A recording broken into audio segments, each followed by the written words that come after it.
Mark Arnold, Here. Whitney Hall, Here. Cody Haney, Marvin Kusick, Here. Eddie Mack, Here. Cole Ream, Here. Don Roberts. That's a quorum. Thank you, Carla. I hereby call this meeting to order. And the first item on the agenda is to consider approval of the minutes of the regular Metropolitan Area Planning Commission meeting of October 17th. If y'all had a chance to take a look at those, I'll entertain a motion. Motion to approve. I have a motion to approve Second. and a second. All those in favor of approving the minutes, say aye. Aye. Those opposed, and that motion carries. The next item on the agenda is in administration, paragraph 1, update the planning commission members on the January and February 2017 regular Metropolitan Area Planning Commission meeting days. All right. Carla? Typically, we meet the third Monday of every month. As you see in January, the third Monday is Martin Luther King's Day. So we have moved the meeting to January 23rd. And then in February, the third Monday is President's Day. So we've moved the meeting to February 27th. So those will be changes in next year's calendar. And then you also have a listing of all the meetings for the year in your packet. You have any questions? Thank you. Thank you. Do we need a motion to approve that? Okay. Informational.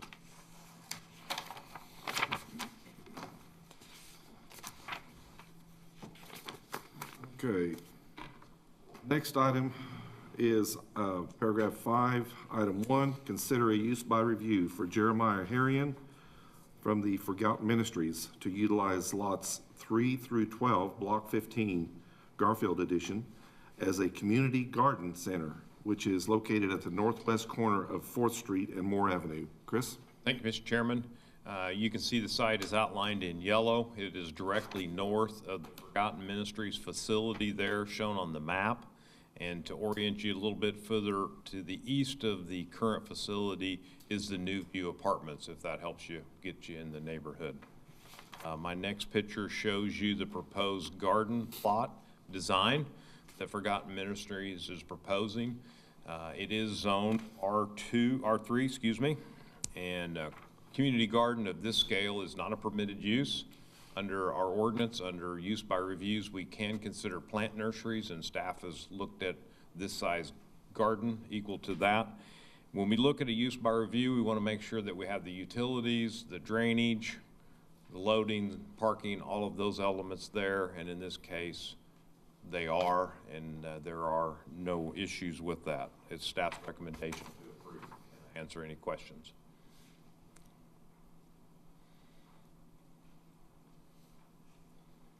No one has any questions? I'll entertain a motion. Motion to approve. Motion to approve? Second. Motion and a second to approve the use by review for the garden center, garden plot on item number 5. All those in favor, aye? Aye. Those opposed?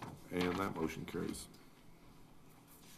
The second item on that is to consider a use by review for Jeremiah Harrion Forgotten Ministries to utilize lots 3 through 12 in the Garfield addition to place a 35-foot tall cross in the community garden, which is located at the northwest corner of 4th Street and Moore Avenue. Chris? Thank you, sir. I left the same slide up. You see where the proposed cross is in the middle. In R3, the maximum height is 35 feet, and that is what Forgotten Ministry is asking you to approve the use by review. Again, in R3, it's residential, but we can consider religious institutions as a part of a use by review, and that's what this is, and that's the reason it's in front of you for a use by review. It's recommended for approval. Any questions for Chris? Motion. Motion to approve. I have a motion to approve. And a second to approve paragraph 5, item 2, a use by review for a 35-foot tall cross in the community garden center. All those in favor, aye? Aye. Those opposed? And that motion carries.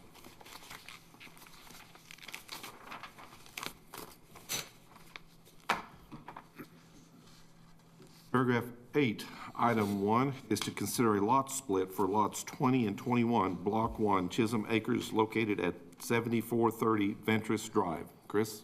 Thank you, Mr. Chairman. This is outside the city limits located in Garfield County. The two properties in question are outlined in yellow. The next slide shows the piece that they're going to split. The third slide actually shows you the lot split. Lot 20 is buying 2 feet from lot 21 because their accessory building got built too close to that property line, and this corrects that. Are there any questions?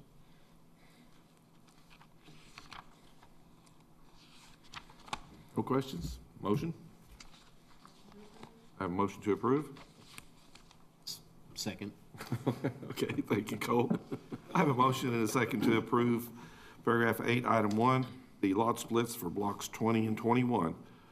All those in favor, aye. Aye. Those opposed? And that motion carries unanimously. Okay, paragraph 9, traffic. Item 1 is to consider placement of stop signs at Appomattox Street and Shiloh Avenue. Chris? Thank you, Mr. Chairman. This came from a neighbor in the neighborhood named John Parton has requested this. And the next slide, just a little tighter. There are no stop signs here on either Appomattox or Shiloh. We had our police department, our traffic control and engineering departments all view traffic requests. All of them are recommending to deny the request. Are there any questions? I'd make a comment that there's a lot of neighborhoods across Enid and across the country that have intersections like this that don't have stop signs. And I would hate to start seeing just stop signs in every single neighborhood at every single intersection. Was there any discussion of a yield sign instead of a stop sign? Say that again, Commissioner? Was there any discussion of having a yield sign instead of a stop sign? Not to my knowledge. The request was for stop signs. Bob? I did talk to John Parton. He requested this.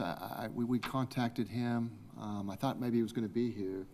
I did tell him that the recommendations from traffic control and from police were not for a stop sign. I believe he did mention consideration of a yield sign at that time. I thought he would be here to explain that himself, and he was unable to make it for. Is it a blinded intersection though? I mean, is it hard to see oncoming traffic?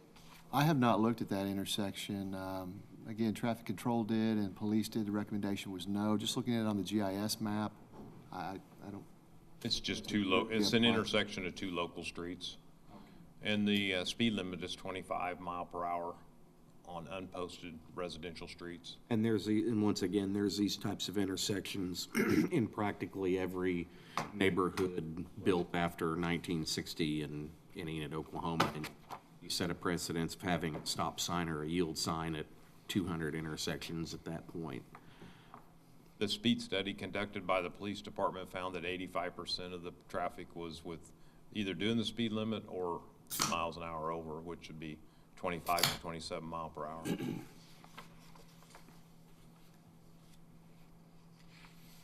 motion? I make a motion to deny. Motion to deny. Second that. I have a motion and a second to deny the placement of the stop signs at Appomattox Street and Shiloh Avenue. All those in favor of the denial, say aye, please. Aye. Those opposed? And that motion is denied. Item 2 of that is to consider placement of an east and westbound stop sign at Wabash Avenue and Adams Street. Chris? Thank you, Mr. Chairman. In the background, you'll see John Parton again. Just so you know, that is a different John Parton. It's not the same one. Okay?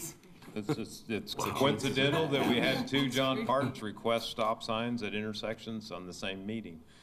This is a slide in front of you that shows the existing condition. We are stopping traffic north and south on Adams.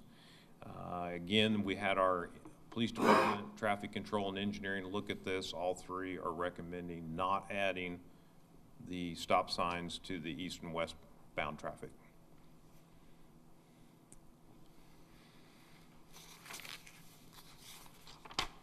I got a couple other pictures for you. There's, just physical, what it looks like. northbound, and that is southbound. It's not blind, it looks fairly open. Yes, sir. I also spoke to this John Parton. His concern is it's traffic speeding through there, particularly school traffic. And we certainly have tried to address that with some enforcement. We went out there and did a speed study. The speed study came back and said the average speed was 25, I think.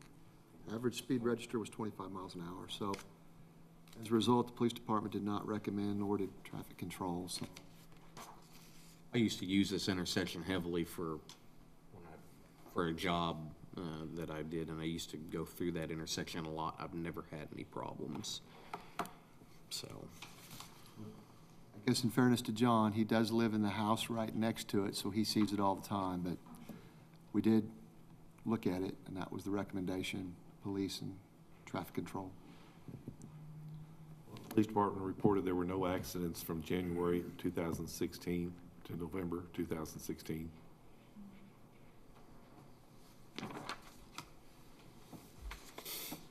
Motions? well, I guess I was a bad guy on the other one, so I'll make a motion to deny this one too. Okay, So, I have a motion to deny and a second.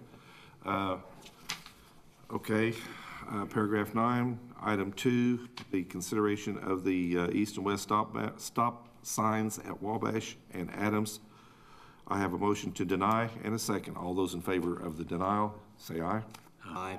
Those opposed? And that item is denied. And go ahead, you want to talk about that last one? The last one is a sidewalk variance, and we have to pull it because there's only 5 of you here. In order to consider a sidewalk variance, there needs to be 7 members seated. We don't have that many this evening. We'll bring it back to you in December. Thank you, Chris. Since that was our last one and it's been canceled, my next item is to adjourn. Do I have a motion to adjourn? Motion. I have a motion and a second to adjourn. All those in favor, aye. Aye. Those opposed, we're adjourned. Thank you. Thank you.